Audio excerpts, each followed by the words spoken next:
welcome to Combat Thoughts. I'm Robbie. I'm Lee. And I'm Alex. We're going to take a deeper look at the culture and philosophy behind martial arts.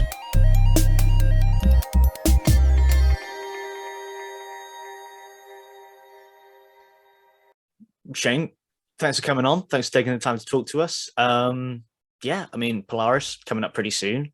How are you feeling for it? Yeah, I'm excited. It's my second time out at Polaris. And I'm just looking forward to making a bigger statement than last time. Unfortunately, I did lose to Bradley Hill, but that was a long time ago. And now I'm just looking forward to getting back on there with, I guess, less nerves this time. Yes, last time I was a bit in awe of the fact that I've made it onto Polaris. I think I'm pretty much over that now. So I'm really looking forward to it. You know what? I think we should all be in awe for getting in Polaris. I don't blame you for that. How did you feel in the run up to the last one then? All I could think was, "Oh my God, I'm on Polaris." It was too much. It was not too much, but it was just like I didn't have the right mindset. I didn't go into it thinking, right, I'm on Polaris, and I need to put on a show. I need to attack. It was just more. I've made it to Polaris. It was kind of like, God, it's a bit of a milestone, as it is for everyone. Like, I've been on Grapple Fest and now Polaris. Like, that's the two biggest in Europe. Yep. Yeah, of course. And how do you normally feel coming up for competitions? Do you normally get bad nerves, or is this a special occasion? To be fair, I get nervous. I think being nervous shows that you're aware of what can happen. If you go into a competition too confident, you're not wary of what can happen. You might end up getting caught because you're a bit too confident and a bit too cocky. But I get nervous. I don't get as nervous as I used to, but as soon as I step onto the mat, I know now the nerves disappear, and I just think to myself, "Oh, it's jiu-jitsu." Yeah, I mean, it was a topic we were talking to, with a couple of people now about in the run up to Polaris, that nerves seem awful, but actually the guys who get nervous don't seem to actually perform any worse than the rest of everyone else. It's almost, I always wonder if it is something that does impact performance, or if it's just something unpleasant you kind of need to get over before the event. I'd say it can impact the performance. It just depends, I suppose, on, like, I mean, I've fought Ben before, so whenever you fight someone for the first time, both of you are going to be quite tentative. Mm-hmm. You're not going to want to open up as much. But like when you're in the gym, when you've rolled with someone before, you know their game, they know your game, things seem to open up a little bit more. So I think that's gonna make a big difference this time around on Polaris, because me and Ben, like I say, we've trained together, we've fought each other before, so I think we're both gonna go out there, and the nerves aren't gonna matter as much. Yeah, absolutely. And so on that topic, with obviously you've got experience on the show and fighting this particular opponent before. Firstly, how do you normally prepare for shows like this? Do you do like a proper camp, or is it just same old in the run up to the competition? Well, before lockdown was probably the last time I was really preparing for everything, apart from the last Polaris and then a show after that. Mm-hmm. But generally, I didn't really have a camp. I just train. I used to work a full-time job as well back then. So I just train. Just go to the gym. I train. You'd probably compete on shows maybe once a month, once every couple of months. But then in between that, you'd have normal tournaments and whatnot. So it's kind of hard to just prepare for one sole match. But now, since I've gone full-time into jiu-jitsu, I'm able to commit more to training twice a day, looking at my strength and conditioning a bit more in depth, and actually planning a proper camp. I work with Andrew Hardwick, Brotherhood Health and Performance, and he puts my camp together for me.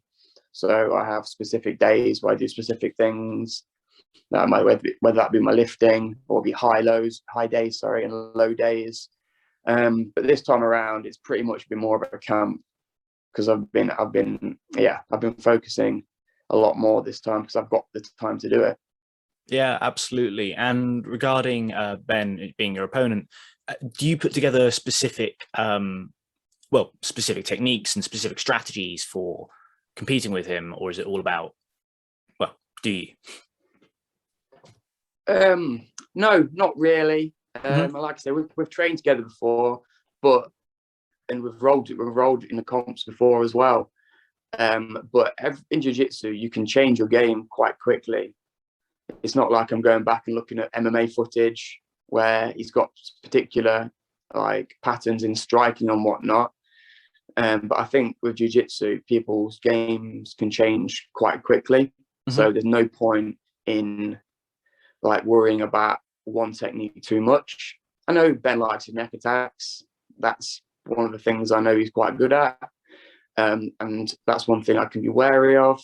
But I don't think in jiu-jitsu you can prepare too much unless it's a particular specialist, like, I don't know, Lloyd, for instance. Everyone knows Lloyd's probably going to try and rip your foot off. But I think with most people, you can just kind of train everything. Yeah, absolutely. I mean, I guess the classic is it's leg lockers, because you can spot them from a mile off. You can avoid that game a lot more easily. But yeah, makes perfect sense. And then you kind of touched on this one earlier, but one topic that's come up a lot in these interviews is the difference between a show and more of an open tournament.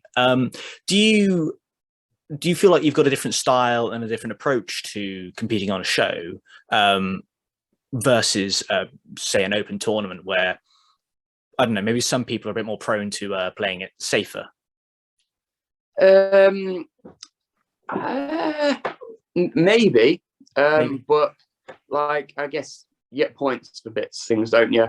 And you are going to be a little bit more reserved because you don't have to get the sub. Obviously, I know Polaris, you do get a decision.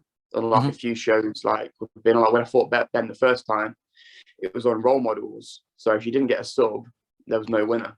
It was just sub only or a draw. So obviously this time on Polaris, you do get a decision, which is, I guess, closer to having points, but then you don't have to worry about, oh, I'm going to get swept onto my back. Like, I've been in comps before where I've had people like so close tap it, but for some reason they ended up getting 2 points at the beginning of the match and I ended up losing. Like, so at least this time around it's going to be focused more on who is more offensive, who I guess has the closer submission attempts and whatnot. So I think you can be a little bit more open with your style. I mean, I think I've only maybe taken someone down once or twice ever in a competition. Yep. So I don't have to worry about wrestling and whatnot. Not saying I can't wrestle, because I have been working on that. But yeah, I guess it is a bit different.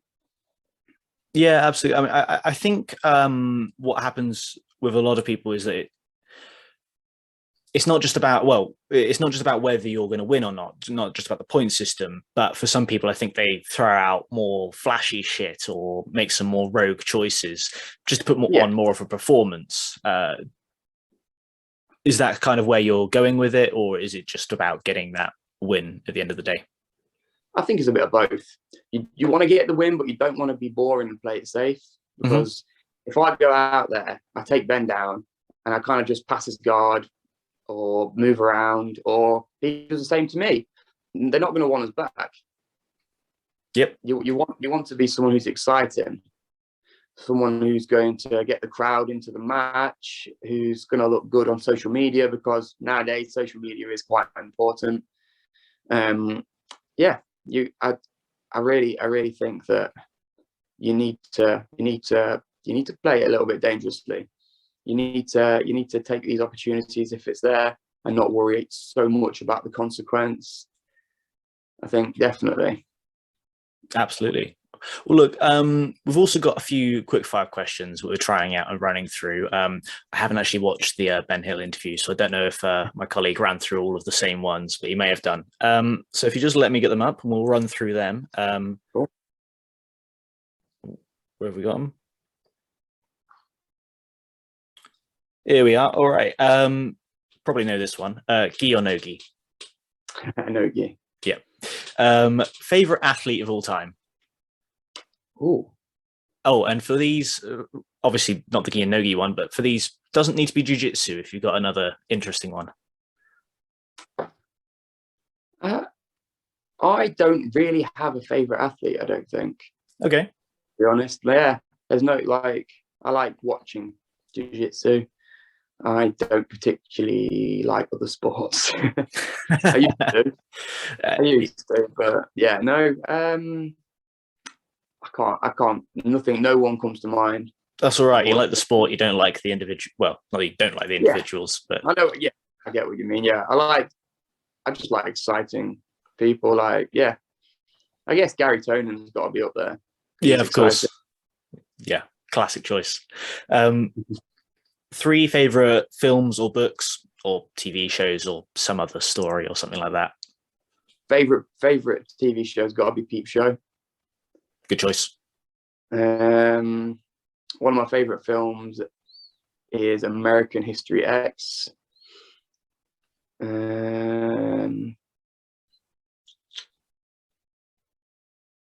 All I really watch is Peep Show. I'm struggling to think of anything else. No, it's all right. You watch jiu-jitsu. Favorite film, The Gentleman. Nice. I mean, the missus have got to watch that about 5 or 6 times in the past couple of months. Really like that film.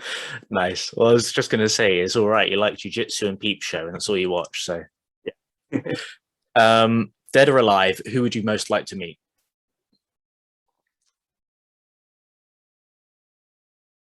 Bruce Lee. Who, sorry?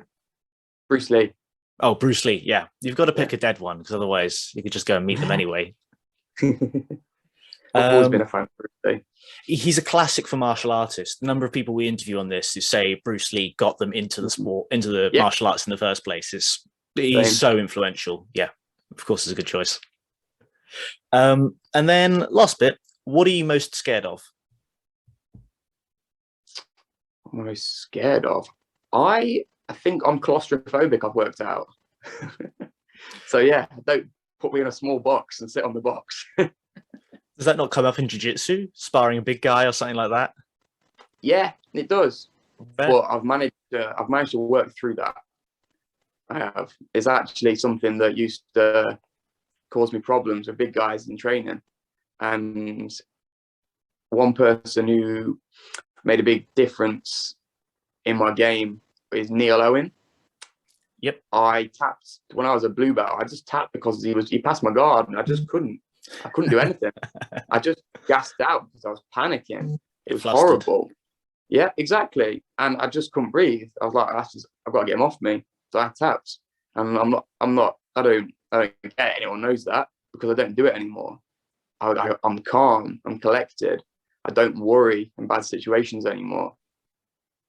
But it is something you've worked through. Yeah, definitely. Like, for instance, when I fought Bradley was 90 kilos, I was 75. It's a lot of pressure. He did pass my guard because he did eventually end up submitting me after about 8 minutes. But I remember him being mad and thinking how horrible it was. And I just said to myself, look, just calm down, just relax, take your time and work yourself through it. And yeah, I may have got finished, but I was able to push through that, get back into a bit of half guard and whatnot. So yeah, that's definitely something that I've realized. And I didn't really realize until maybe these past few months that I was claustrophobic. But yeah, when I was a kid, I had a friend that put me in a box and sat on it. So I think it comes from that. And it's scarred you ever since. Exactly. No worries. All right, mate. Well, look, we'll close it off there. Good luck on Saturday. Yeah, excited to watch it. Watch out for neck attacks. Yeah. Cheers, dude. Thanks for having me.